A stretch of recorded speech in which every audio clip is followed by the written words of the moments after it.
This is the Annex, a sociology podcast. I'm Leslie Hinkson, applied sociologist at the League of Conservation Voters. Today, we will be discussing organizing and unionization across academia. What has that looked like historically? Where are we today? Who's been driving this work? And how has this moment of austerity coupled with the uprising influenced this work? Today, I'm pleased to introduce you all to our three guests. Albert Fu is a professor of sociology at Kutztown University. He serves in both local and state APSCUF, the faculty union for the Pennsylvania System of Higher Ed. This includes being a local officer during the 2016 system-wide strike. Albert has also been a member of higher education unions, GSEU, CWA 1104, and the NEA. As such, he has experience with a variety of different union structures. Albert's expertise is in gathering and analyzing institutional data and using sociological tools to analyze our own workplaces and fighting for racial and ethnic diversity. Albert is also part of Public Higher Education Workers Network. So, welcome, Albert. Thanks for having me. Sarah Mason is a graduate student worker organizer at the University of California, Santa Cruz, where she is the recording secretary for the Santa Cruz unit of UAW 2865.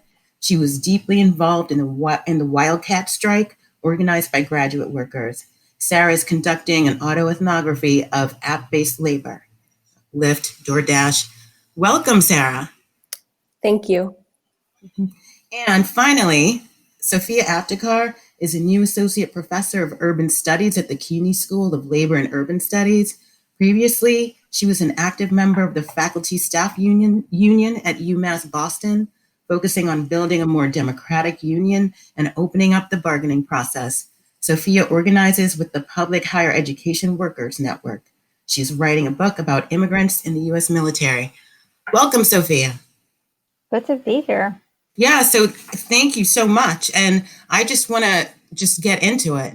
I was hoping that we could actually start the conversation just thinking a little bit about the history of what unionizing and organizing in higher ed spaces has looked like. Well, I can start a bit with the history to help us kind of see where we're now.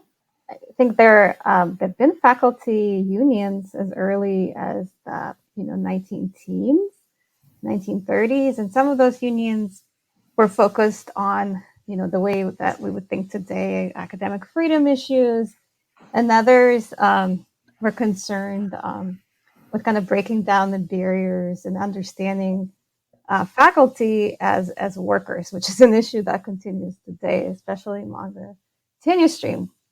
And it wasn't until the 1960s that there were kind of legal changes in collective bargaining laws and rules. And a lot of kind of contemporary unions of faculty kind of stem from that time. In the 1970s, there was an uptick in unionization because of, what was happening in the 70s, retrenchment. That's usually, those things kind of go together. And the next kind of big development in the 80s was a ruling that established tenure stream faculty in private universities and private colleges as management. And as management, they could not then form a union because they were managing others. So that's kind of put, a stop to efforts to have formal unions in the private sector, at least among the tenure track. In 2014, another ruling established the right of adjuncts at private universities to unionize, and afterwards there was kind of like a wave of unionization of adjuncts in private places. But there was just a few months ago a ruling that now excludes people in religiously affiliated institutions, even if they're adjuncts, from unionizing. So this is kind of like, you're getting a sense it's kind of an ongoing terrain. And another really key development from a few years ago was a ruling that established graduate students at private universities as workers who can unionize and then follow the wave of unionization by graduate students in private universities. In public universities, which is where all of us guests here are working at, it's really been subject to state laws. So whatever this, because we're public workers, often we're state or city workers, and so whatever the state laws are. So if you're in a state that is a right to work state, that might put, considerable barriers to unionization. Where we are today is really unionization and organizing beyond unions is, been increasing, and across the board. But the sectors where we're seeing it the most are graduate students and adjuncts. And this is like a relatively new phenomenon that I'm really excited about, is that some undergraduate students are also unionizing and organizing themselves as workers. Yeah, the court case that prevented private institutions from unionizing was kind of interesting. As Sophia pointed out, it basically concluded that faculty were managers in the sense that they had control over curriculum and things like that. And I think this is actually one of the things that makes organizing faculty in some ways challenging, even in non-right to work states, because a lot of faculty see themselves as independent, independent work, almost like independent contractors who have control over like their research. They have academic freedom, and oftentimes that makes it difficult for them to see the bigger picture of where their struggles and their concerns and issues of administration actually coincide with their colleagues, and not just their colleagues in terms of tenure line faculty, but also with adjuncts and graduate students. Yeah, I was actually going to ask this question. Sophia and I actually had a conversation offline about this briefly. And, it seems that regardless of what the local laws are, right, or what court rulings say, that pretty much one of the obstacles that organizers face at the university, at the college and university level, is this mindset of faculty that in which they don't see themselves as labor, right? And I wonder why that is. Like why wouldn't you see yourself as labor, especially given how tenuous the tenure process is, right? So I mean, I think part of it has to do with, of course, we're white collar workers. We don't see ourselves as clocking in the same way that a different type of worker would actually be perhaps doing, and having a traditional shop floor that we need to organize.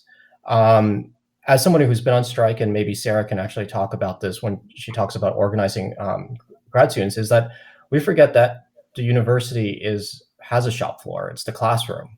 We could, taking control of the classroom is one of the ways in which we can actually exert our labor power in such a way to press management to do the right thing. I think I would add two things, and I think one of them kind of has a question for Sarah in it.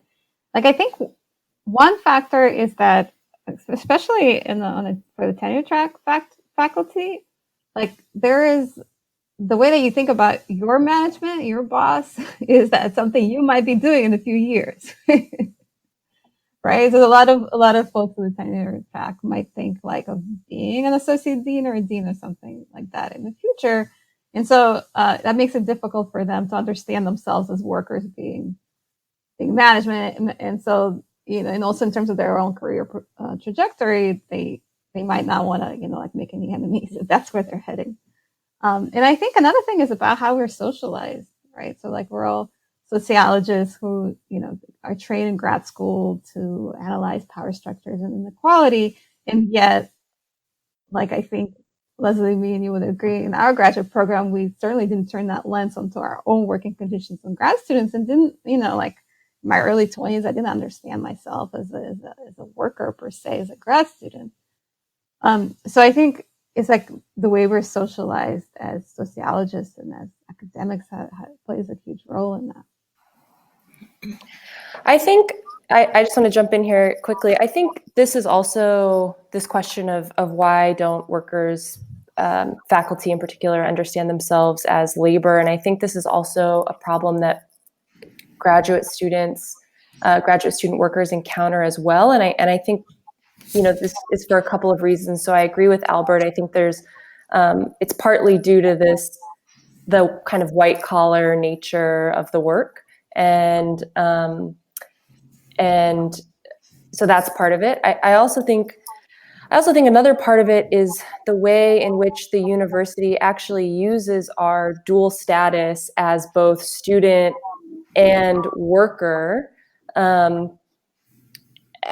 to really, insist that, we're more students than we are workers. And in fact, the work that we do is really part of our education as graduate students. It's, it's part of the training that we receive. And it's very much, tied into this kind of like apprentice understanding of education. I also think there's an understanding that some graduate student workers have that their work is temporary, and some of this I think I've noticed some faculty play into this by sort of saying, we've all paid our dues, right? So it's going to be hard for the next 5 to 7 years, but eventually, you will move beyond being a graduate student, but I think, we're seeing in the education sector the casualization of academic labor. And I think some of this, like this promise that at the end of this road, there awaits a tenure track job, that is really, it holds less weight for people, because what we're seeing is in fact, an increase in lecturers, an increase in adjuncts, and really a reduction in the kinds of jobs that you could maybe expect to have just a few decades ago. Well, I think those are all great points, Sarah. And it leads me to like another question that I also hope will then like help us segue into, so what is going on now, right? In this moment, like what are we seeing now in this moment across the higher ed space? So one of my questions is that when we're thinking about graduate students in particular, I don't know what y'all graduate program was like, but it seems as though the possibility for solidarity is actually very often like cut off, because even in programs like Sofya and mine, where there were no grades, right, that actually seemed to actually ratchet up the competition between graduate students, right?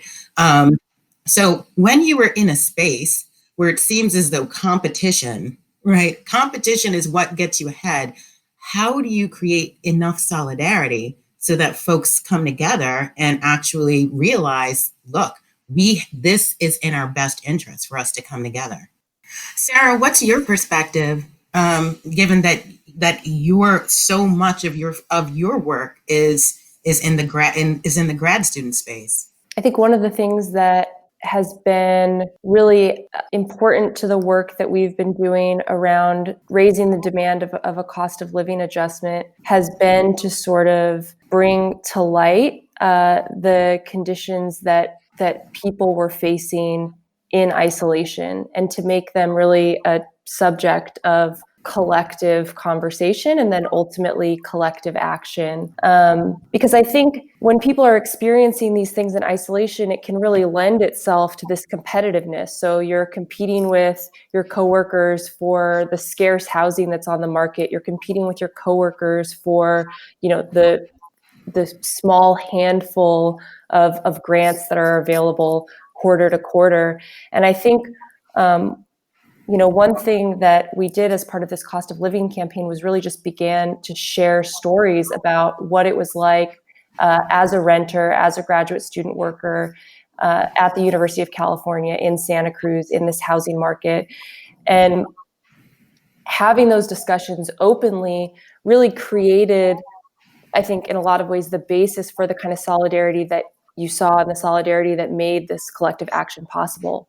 And really, I think made it clear to people that instead of competing with one another in isolation for the scarce resources that are available, we should be demanding that everyone can afford to live where they work without exception. Yeah, so thank you for that, Sarah.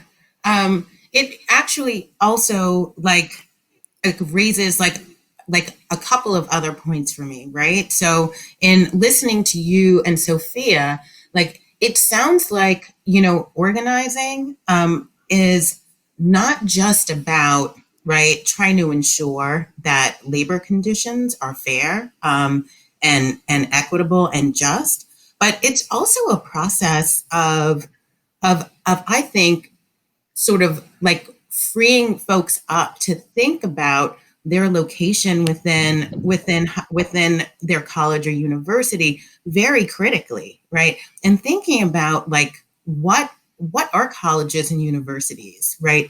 If not businesses, right? That are trying to actually extract as much labor from you as possible. It's interesting. As you guys both brought up, Leslie and Sofya, a lot of sociologists and social scientists will talk about power and bureaucracy and things like that, and not necessarily feel comfortable applying those same tools on their own lives and the institutions they're a part of. I mean, kind of hinting, going back to what Sarah was saying, the idea of talking to people.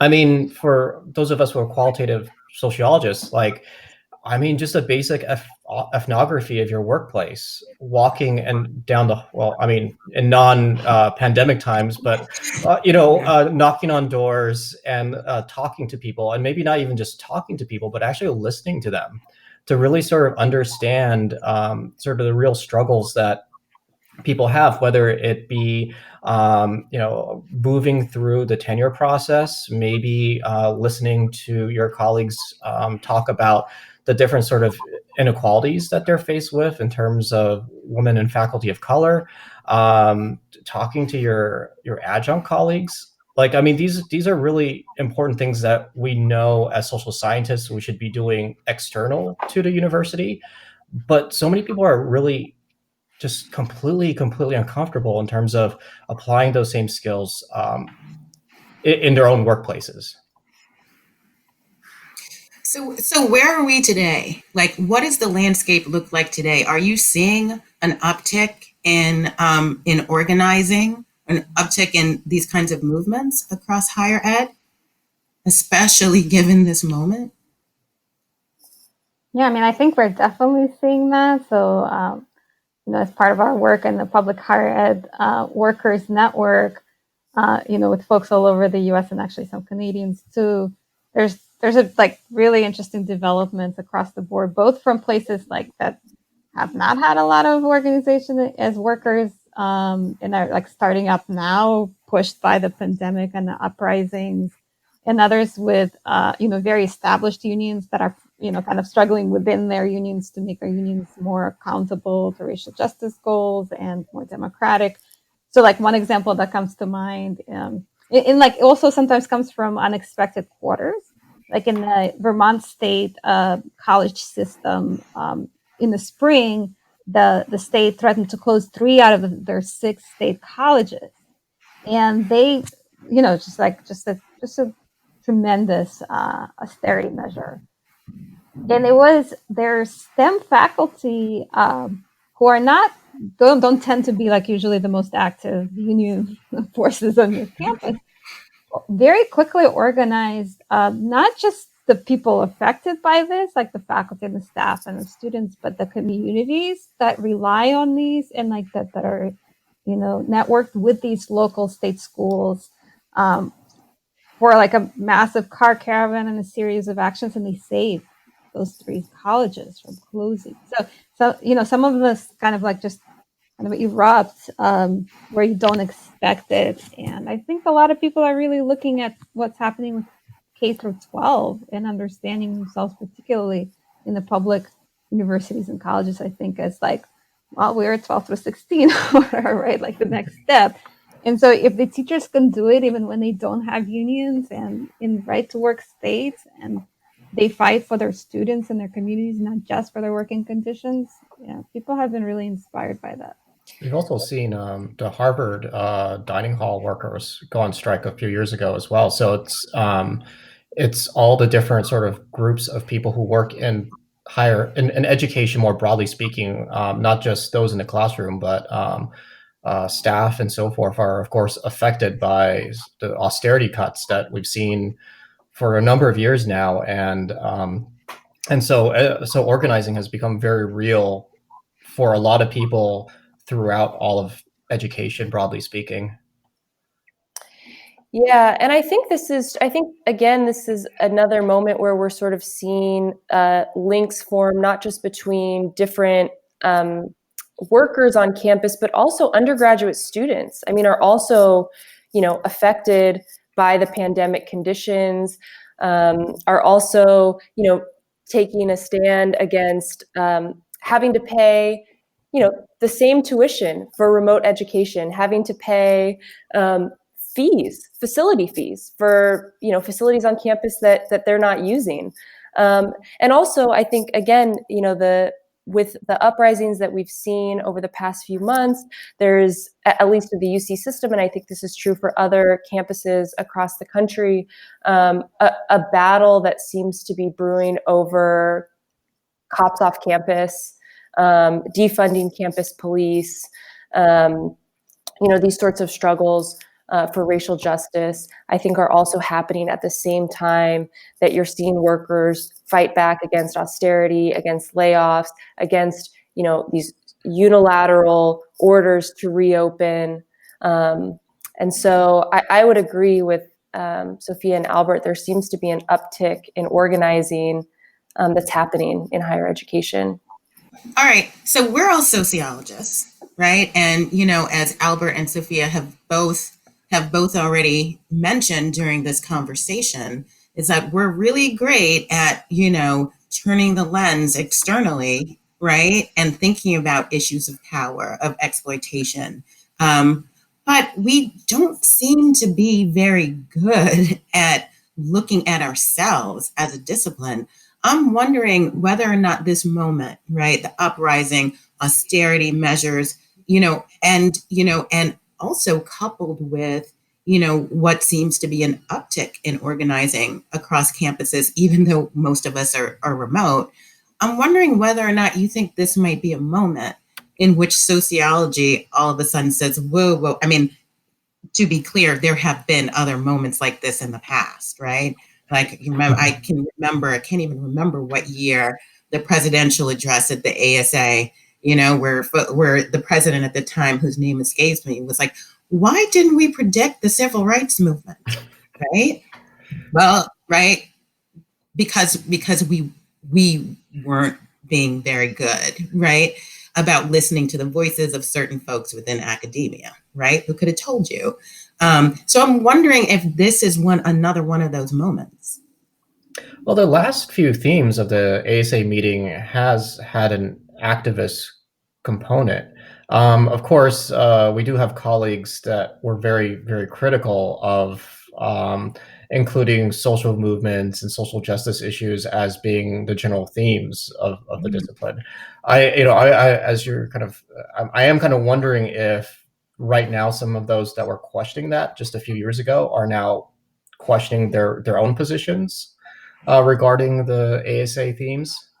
Well, that's a good question. I mean, I can tell you, and Sofya and I have spoken about this a bunch of times, right? It seems like when you go to ASA, there are two different meetings going on, right? Like, there are like the sessions where folks are actually there to listen and learn, right? And then there's the rest of it where it's all just about networking, right? Having your looking good, like using your elevator pitch, right? And so, perhaps like I'm totally sure that the folks who are joining sessions to learn, right, are totally down with this. What about the folks who only attend ASA, right, for the networking? And I think part of it is also what happens as much as we focus on ASA when we all come together, it's like lots of people don't have any access to ASA because it's ridiculously expensive in very expensive cities.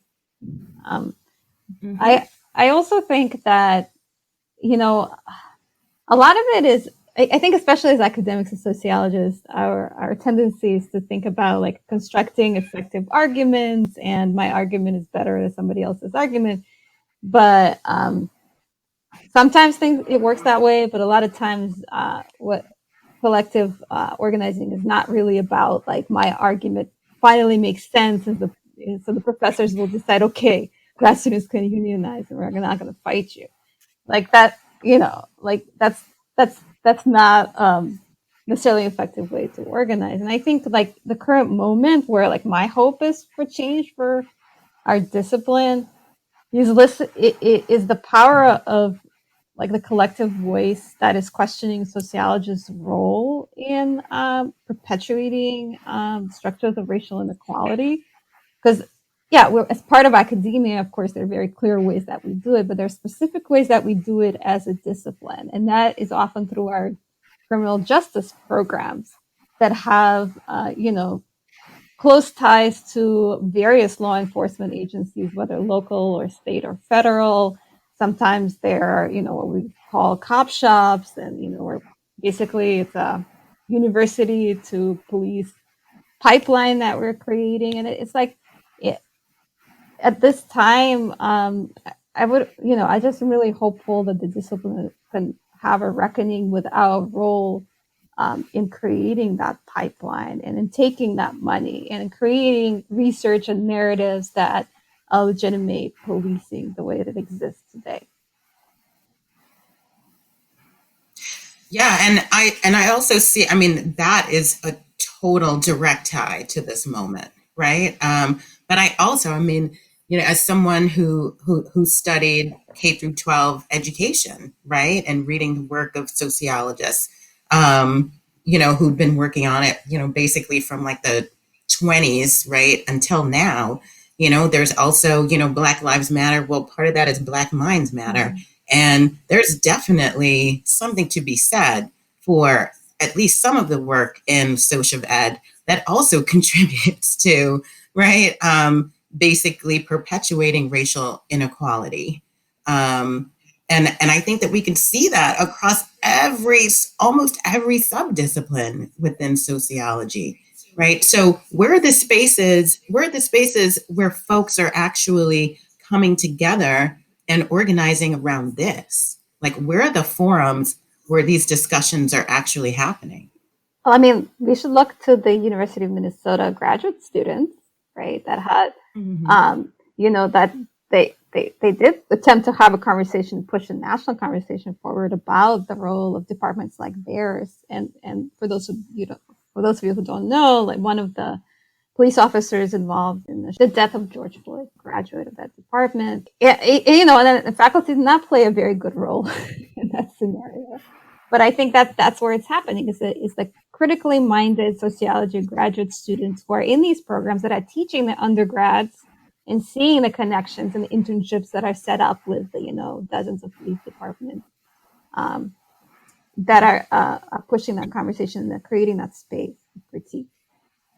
I think that brings me to a question that I'm hoping most of the folks who are listening to this actually want to hear the answer to, which is, well, so what if I'm at a college or university that doesn't have a union, right? How do you make this happen? Like, what needs to happen in order to organize and possibly unionize? Even if graduate student workers are not represented by a union, they're not unionized, it doesn't prohibit them from acting collectively or from taking collective action, which is ultimately where the power is, whether you're unionized or not. And so one thing I think, as we've sort of been talking about, the importance of talking to your coworkers, trying to, what are the issues that people are interested in organizing around, and how do we link people up who share those same organizing interests? How do we, get together, get in a meeting, and sort of work out a plan of action? I think it's really kind of basic steps that you want to take when you're organizing. Talk to your coworkers, get people together, and then really talk concretely about steps that you can take to actually move forward. Sarah, do you think it's easier to do that now that so many of us are remote, or more difficult, right? Because it seems to me, at least in the organizing spaces I've been in, trust is like a huge factor in getting folks to say, okay, I'm in, right? This all Zoom all the time world that we're in right now. Do you think it makes it easier now for folks to get together, or does it make it difficult? Yeah, it's a really good question. I don't know that I can say one way or the other. I think it really depends on circumstances. I know, for example, the shelter-in-place order happened in the midst of our wildcat strike. And so we went from being together all the time on the picket line every single day to being completely isolated from one another, with Zoom being our only means of communication. And I think there were definitely some challenges. I think there are definitely some challenges to this medium, but I think in some ways people will say that it can make organizing easier because you can sort of do it from whatever location that you're in. In other ways, people report that they actually have a really hard time focusing. And so having meaningful conversations on this platform, I think, is also a barrier. But this is what we have to work with at the moment. And just like any social movement, just like any labor movement, you have to work with work under the conditions that you are in. And so I think we're figuring out how to make that work. I think one common thread amongst a lot of the organizing throughout higher ed has actually been undergraduate support. We see that we saw that in our strike in 2016, and just kind of just a side note. I was actually an undergrad at UC Irvine when the UC students organized their union in the late 90s, I believe, or just around 2000. And I remember when I was an undergrad and hearing that, like, what I thought was my professor, but it was actually my TA, was fighting for greater protections, benefits, and things like that. I was like, yeah, that makes sense. Like, this is the person who's actually doing most of the teaching. Like, I care about that. And in the 2016 strike that my system went on, like our students, when they realized that adjuncts were going to be screwed over by the new contract proposed by state system, when they realized that faculty had a pay freeze and all these other sort of things, they were like, no, that's just not right. Like, and in a lot of ways, that's what administrations and politicians kind of care about, in the sense that, like, when they see students pissed off, when they see their parents pissed off and siding with us, that's when they start to back off a bit and start to concede to what the union or the struggle is fighting for. Right, and to add a few things in terms of the scenario that you laid out for us, right? Like things are not going well in your workplace. You don't have a union, you don't know what to start, or you have a union and they seem like totally out of touch, and you don't understand why they're not doing things differently. I think, like, it's good to remember that it's okay to start small. You probably are already complaining to a couple of your coworkers and friends at work about what's happening. Hold a meeting, right? About the things that concern you, whether you're being forced to go back in person or you're expected to like do endless prep for remote classes without training or extra pay, whatever it is that your concern is, like you don't have to have any, especially like you were asking, Leslie, like now and the times when we're doing everything on Zoom, like you can just hold a meeting and send it through your networks, through, whatever listservs you're on, and you can make it about whatever. You don't need to have the union approve it or your department approve it. You're allowed to talk to your coworkers. So hold a meeting where people just share concerns. It's incredible how isolated we are, especially now, and how difficult it can be to think about the way that things are going wrong for you are actually like other people are also experiencing. I think that can be really transformative. And as we know, as sociologists, social participation in social movements can be personally transformative. Use social media, get a Signal or WhatsApp thread and use it during things you have to go to anyway on Zoom. You're like sitting in some meeting with a dean going on about like, we have to tighten our belts and everyone has, then, 10 of you are on a separate WhatsApp thread texting to each other what you think about it and what you're going to do about it and reminding yourselves which quotes you're going to use, to on your new Facebook or Twitter account or Instagram account. And then you use your research skills, right? So Albert already said, like, do an ethnography of your workplace, a digital ethnography now. But you're quantitative, do a survey of your coworkers. What are they concerned about? Like, what is happening? Like, how many people feel unsafe going to campus? Whatever it is your issue is. Don't wait for your boss to do this survey. It's gonna have survey issues, I promise you. You're good at interviewing. Like, that's not that different from organizing conversation, which is a lot of listening, like active listening to what person's issues are and not talking yourself. You're good at archival research the budget, right? Research the budget of your university and why they say there's no money for this and there seems to be money for other stuff, or there's huge debt payments going to some buildings they built. And I think that Sarah and Albert both mentioned it, like, don't make it just about, kind of your narrow constituency. Talk to your students if you teach. Talk about all the stuff with your students, the communities that your university is locating, and your staff, which you already interact with. You talk to your IT people because, something, once again, is wrong with Blackboard. Ask them how it's going. Are they being forced to come on campus when you're not? There's all these opportunities in just like our normal work. You don't have to necessarily add an extra Zoom hours to your load. And then join a national network, either, if you're in public higher ed, like public higher ed workers. If you're in private setting, University Workers United for a Fair Future or Cross Campus are good networks where you learn like what is going on in other places, what they're doing about it, how can we borrow their strategies, how do we replicate their campaign. Those would be the steps I would recommend. I think it's a really good suggestion to join these broader networks, because just like people are sort of isolated to think that the problems that they're experiencing are individual problems, and then come to find out, no, my coworkers are also experiencing these problems.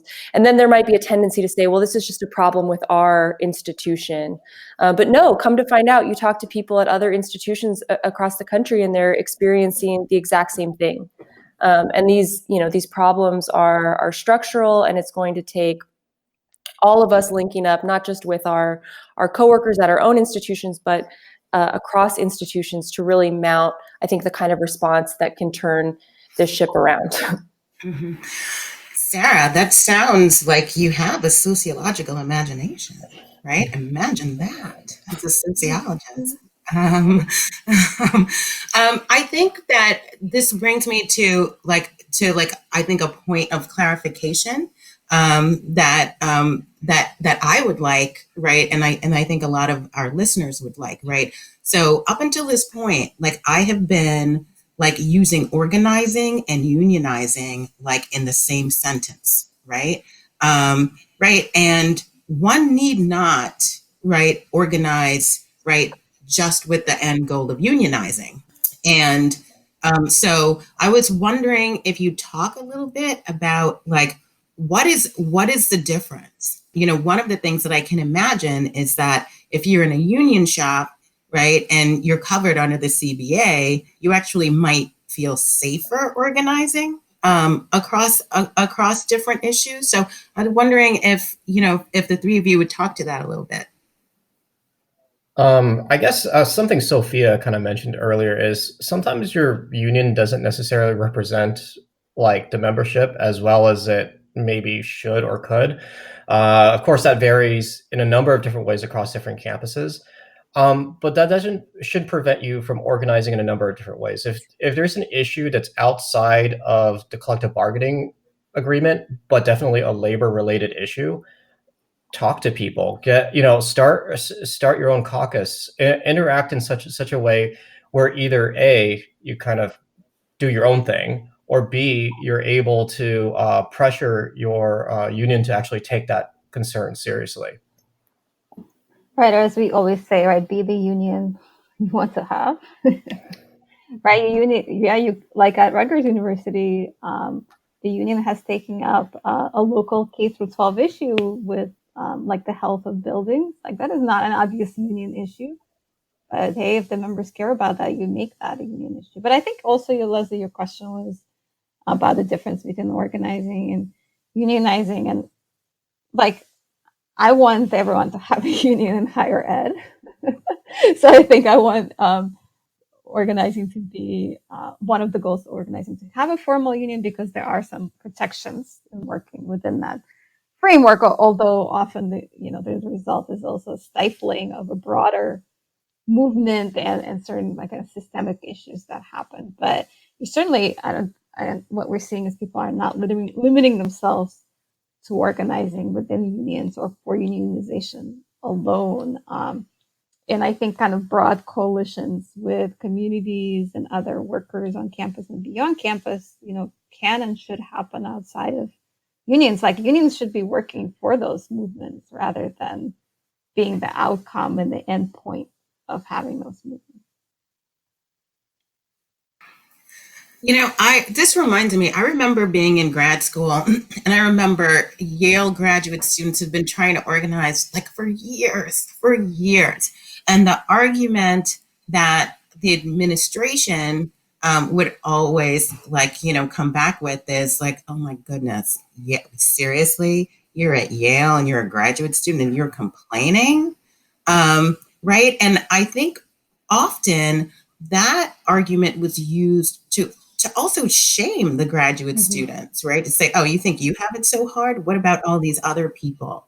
And that has shifted. That has definitely shifted somewhat in the last, I don't know, 5 to 10 years.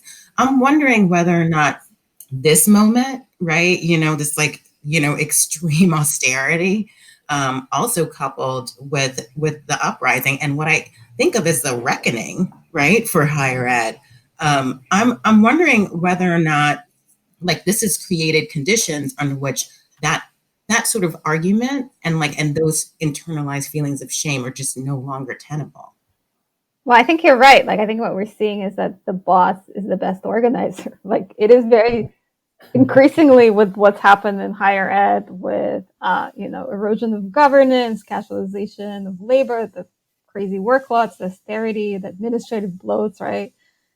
It's just really hard to lie to yourself like this, right? And call yourself lucky, and this is why we're seeing grad students and adjuncts on the forefront of organizing, because it's hitting them the most. But it's definitely, a lot of places, tenure is not even a thing anymore. So as more people are kind of stare into the new reality, it's galvanizing. Yeah, I think the conditions that graduate student workers are encountering are not so different from the issues that other workers are encountering, which is that, the price of everything, the cost of everything is going up. The cost of food is increasing. The cost of rent is increasing. In Santa Cruz, over a period of 4 years, the cost of rent increased over 50%. The cost of gas is increasing. But of course, our wages stay the same. And this isn't unique to graduate student workers. This is something that workers are dealing with, around the world. And I think Sophia's right. It's a harder sell, because it's hard to believe that when you are spending 60, 70% of your paycheck every month on rent to live, in an overcrowded home that you share with 8 other graduate students, it's hard to believe that you have nothing to complain about.